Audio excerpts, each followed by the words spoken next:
స్వామి నమస్తే అండి. నమస్తే స్వామి. ఏదైతే కనుక ముంతా తుఫాన్ అంటూ రాష్ట్రాన్ని చిగురుటాకులాగా వణికించిన తుఫాన్ ఏదైతే ఉందో దాని మీద చంద్రబాబు నాయుడు గారు ఓవర్ యాక్షన్ చేస్తున్నారు. ఆయన రివ్యూల పేరుతోటి ఒక రకంగా అవహేళన చేశారు రాష్ట్ర ప్రజానీకాన్ని అంటున్నారు కదా, దాని ఎంతవరకు కరెక్ట్ అనుకోవాలంటారు? అసలు ఉత్సవం నీసం ఉన్న వాళ్ళు అలా మాట్లాడరు స్వామి. ఎందుకంటే నేను మాలేసుకున్నాను. వల్లభనేని వంశీ అనిల్ కుమార్ యాదవ్ మాలుగా ఇది ప్రజాప్రతినిధులు ఉండగా వాళ్ళు మాల అయ్యప్ప స్వామి మాలేసుకొని వాళ్ళు ఎట్లా మాట్లాడారో ప్రజలందరూ శాసనసభలో చూశారు.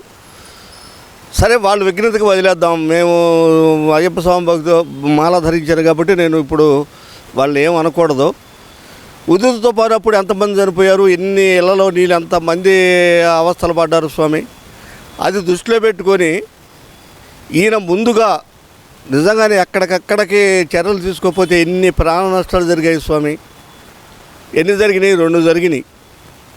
అసలు భయంకరమైన గాలులు ఇల్లు ఇస్తుంటే ఆయన ఎప్పటికప్పుడు యంత్రాంగాన్ని ముందు పోలీస్ వ్యవస్థ అయితేనేమి, రెవెన్యూ డిపార్ట్మెంట్ అయితేనేమి, అసలు జిల్లా కలెక్టర్లు అయితేనేమి, ఈ మండల వ్యవస్థ ఉద్యోగస్తులేమి, వీళ్ళందరూ ఒక్క ముఖ్యమంత్రి గారి ప్రకటన కాదండి, ముందు కింద స్థాయి ఉద్యోగస్తులు. ఎందుకంటే వాళ్ళకి ఆయన ఒక ఇది ఇచ్చాడండి, దాన్ని ఏమంటారు, మొన్న జీతాలు అంటారు అండి, డిఏలు ఇచ్చాడు, ఇస్తానని ప్రకటించాడు. ఇచ్చిన అదొక సంతోషంతో ఇతను ఈ ముఖ్యమంత్రి గారికి మనం సేవ చేయాలి, చెప్పిన పని చేయాలని చదువుతోటి ప్రాణహాని జరగకుండా వాళ్ళకి వర్షాల్లో గాళ్ళు వాళ్ళు ఇబ్బంది పడుతూ నీళ్ళలో కూడా రేత్రి పగలనకుండా కరెంటు ఉద్యోగస్తులే తెలియదు. అసలు ఒక డిపార్ట్మెంట్ కాదండి, మొత్తం ముఖ్యమంత్రి సహా మొదలుకొని ఉప ముఖ్యమంత్రి కానించి ఎవరికి వాళ్ళు మంత్రులు కానీ ఎమ్మెల్యేలు కానీ ఎవరంతటా వాళ్ళు కృషి చేస్తేనే ఇది ఒక 2 ప్రాణాలతో ఒడ్డున పడింది మన ఆంధ్ర రాష్ట్రం. అదంతా ఏమీ లేదు, ఏసీ రూముల్లో కూర్చొని ఫోటోలకు పోజులు ఇచ్చారు, అంతవరకు మాత్రమే వీళ్ళు చేసింది అంటున్నారు కదా స్వామి. మరి అందుకేనా నిన్న సాక్షి దినపత్రికలో ఒక్క మాగాడు జగన్మోహన్ రెడ్డి గారు ఈయన ముఖ్యమంత్రి లేకుండా ఈయన ఒక్క మాగాడు ప్రజలను పరిశీలించాడా? తుఫాను వెళ్ళిన తర్వాత బెంగళూరు నుంచి మాజీ ముఖ్యమంత్రి గారు మన ప్యాలెస్కి వచ్చాడు, వచ్చి ప్రెస్ మీట్ పెట్టాడు తప్ప ప్రజల్లోకి వెళ్ళాడా? పొలాల్లో తిరిగాడా? పవన్ కళ్యాణ్ గారు అయితేనేమి, ముఖ్యమంత్రి గారు అయితేనేమి, మరి పంచాయతీరాజ్ మినిస్టర్ అయితేనేమి, మరి అందరూ మోకాళ్ళలోతు బురదలో నీళ్ళలో పొలాల్లోకి వెళ్ళి పర్యవేక్షణ చేస్తున్నారు. మరి ఇది ఎందుకు అవపడలేదు ఈ సాక్షి దినపత్రికకి, వాళ్ళకి, ఆ ఛానళ్ళకి, మరి ఈ స్క్రిప్ట్ రాసే సన్నాసులకి ఎందుకు అవపడలేదని? మరి ఎట్లా స్వామి, మరి ఇంత అబద్ధమైతే ప్రకటనలు ఎట్లా? దానికి ఒక రీజన్ ఉండాలి, వాస్తవం చెప్పండి. నిన్ను అభినందించడానికి నువ్వు ఒక వాస్తవం చెప్పు. అంటే గతంలో నేను ఉన్నప్పుడు అధికార యంత్రాంగాన్ని పరిగెత్తించాను తప్పితే రివ్యూల పేరుతో వాళ్ళని మోసం చేయలేదు. ఇదంతా చంద్రబాబు నాయుడు గారు కావాలని చేస్తున్న రివ్యూలు తప్పితే అక్కడ ఉపయోగం లేదు, అధికారుల మీద ఒత్తిడి పెంచడం తప్పితే ఉపయోగం లేదు అంటున్నారు కదా స్వామి. మరి ఆ మాట అధికారులు చెప్పాలిగా, ఎంప్లాయీస్ చెప్పాలిగా. రాష్ట్ర ప్రభుత్వం పోలీసులు కానించి రెవెన్యూ అందరూ ఏది కరెంటు ఉద్యోగస్తులు మన సమ్మె చేసిన వాళ్ళు కూడా ఈ వాళ్ళలో కూడా వాళ్ళు చెట్లు కొయ్యటం కానీ కరెంటు కానీ R&B వాళ్ళు కానీ వాళ్ళందరూ చెప్పాలిగా. చంద్రబాబు నాయుడు మమ్మల్ని ఒత్తిడి చేసాడు, మేము తట్టుకోవాలి కానీ వాళ్ళు ప్రకటన ఇవ్వాలిగా. వాళ్ళు ఇచ్చారా? ఈయన చెప్పుకోవటమే. ఏది నేనేదో మాట్లాడాలి, పార్టీ తరఫున మాట్లాడని ఊహదంపుడుకు తప్పితే జగన్మోహన్ రెడ్డి గారు స్వామి అది పసలేని వ్యాఖ్యలు ఎట్లా అంటారా? ఇప్పుడు తిరుపతిలో ఏమి జరగలేదు, కల్తీనేవి జరగలేదు అన్నారు. పామాయిల్తో కల్తీ రెడ్లు తయారు చేసిన రామచంద్రారెడ్డి గారు personal secretary Appanna YV Subba Reddy గారు, ఆయన అకౌంట్లో 4,000 కోట్లు డబ్బులా? ఒక పర్సనల్ సెక్రటరీలో 4,000 కోట్లు అంటాయా? ఏమి స్వామి ఇది? విశాఖపట్నంలో వేల కోట్ల స్థలాలా అప్పన్న స్వామి మీద? ఆయనకి ఎందుకు దాన్ని పర్సనల్ సెక్రటరీ? ఆయన ఏముందని ఇన్ని కోట్లు సంపాదించాడు? అన్నీ బయటకు పడ్డాయిగా. సరే, గత ప్రభుత్వంలో కల్తీ ముందు మళ్ళీగానే మన జోగేని మహేష్ గారు ఏదో ప్రమాణాలు చేస్తాను, ఛాలెంజ్ చేస్తాను ప్రజలకు వచ్చి అన్నాడుగా. చేయాల్సి వచ్చిందిలే, అది కూడా దగ్గరికి వచ్చింది. కంప్లీట్గా వస్తుంది, నిజాలు మొత్తం బయటకు వస్తున్నాయి. ఏం తొందరపడద్దు. వైఎస్ఆర్సీపీ వాళ్ళకి ప్రజలు ఏ రకంగా బుద్ధి చెప్పాలి ఆ బుద్ధి చెప్తారు. ఇంకా వాళ్ళు మారరు. ఎప్పుడైనా దక్షత గల నాయకుడి దగ్గర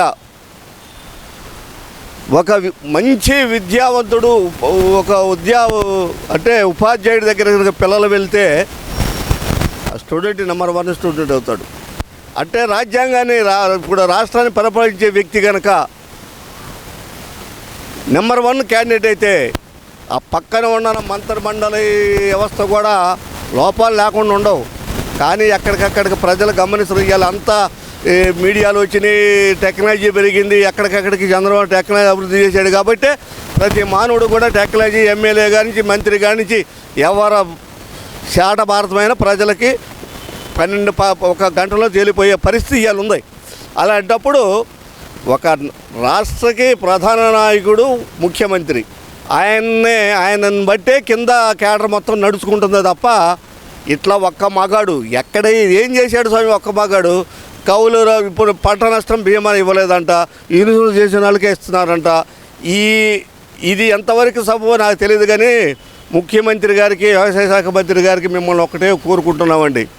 ఇప్పుడు రైతు కౌలు తీసుకుని పొలం ఇవ్వడం, అతని డబ్బులు అతను తీసుకుంటున్నాడు. ఇతనే లక్షలు పెట్టుబడి పంటలు వేసుకుంటున్నాడు. వర్షాభావ పరిస్థితుల్లో మిరదాట్ల కనుక ఇంక ఎక్కువ పెట్టుబడి మాగాడి కూడా పట్టుకొచ్చిపోయిందంటే చాలా నష్టపోతున్నారు.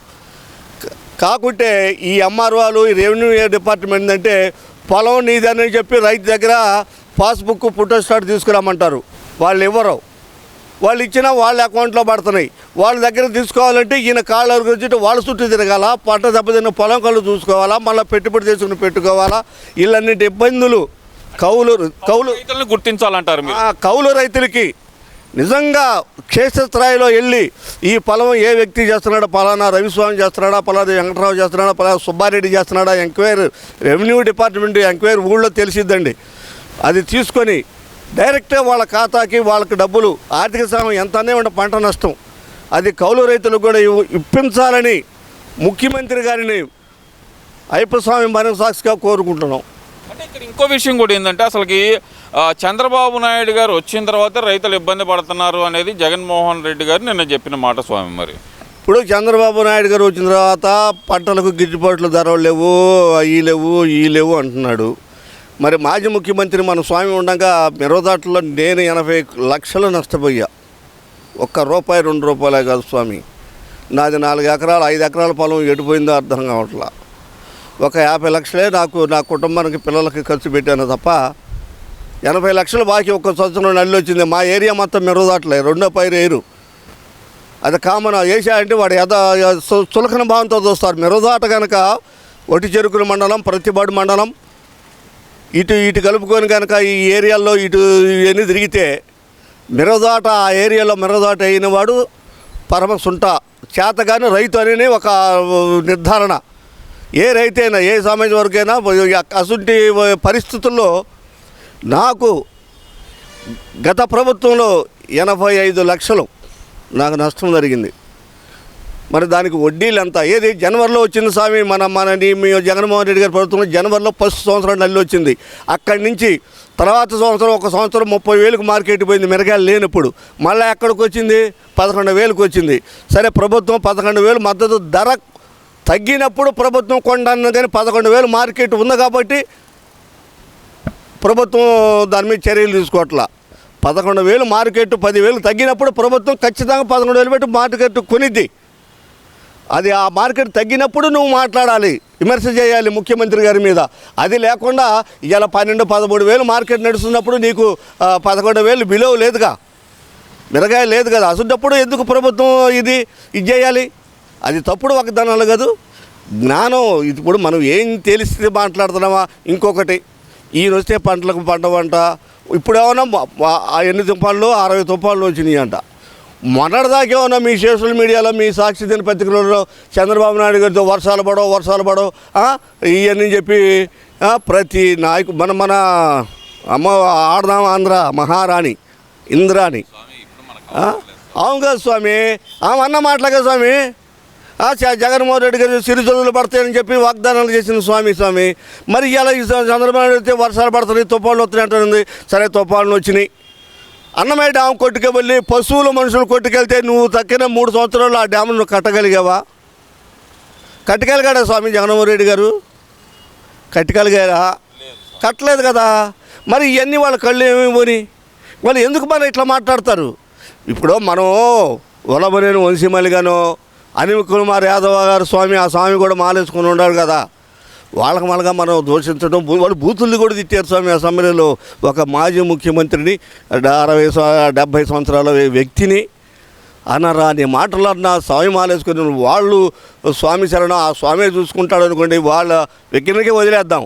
అంత తప్పితే ఇవాళ ఈ కూటమి ప్రభుత్వం అనేది ఆంధ్ర రాష్ట్రంలో లేకపోతే ఇవాళ ఈ తుఫానికి ప్రజలు ఎన్ని ప్రాణాలు పోయాయో, ఎంత పంట అంటే ఏ ప్రభుత్వం ఉండ పోయేదని పంట కదా, దాని సహజం, అది కామనం. మనిషి ప్రాణాలను కాపాడిన ప్రభుత్వం కూటమి ప్రభుత్వం.